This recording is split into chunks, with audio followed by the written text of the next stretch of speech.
Praise the lord.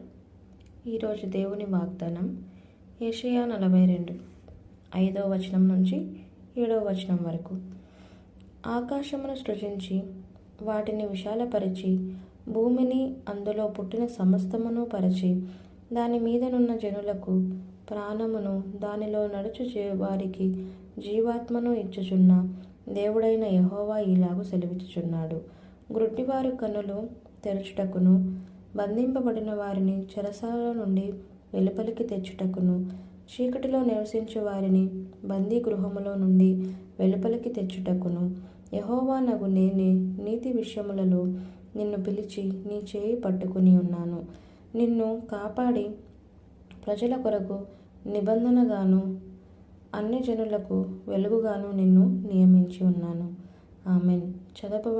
చదవబడిన వాక్యం దేవుడు దీవించి ఆశీర్వదించునుగాక. ఈరోజు ఎందరైతే ఈ వాగ్దానాన్ని మనస్ఫూర్తిగా నమ్మి దేవుని యందు నమ్మిక ఉంచి ఎవరైతే ఆచరించాలనుకుంటున్నారో వారందరికీ దేవుడు దీవించునుగాక, ఆశీర్వదించునుగాక. ఆమెన్.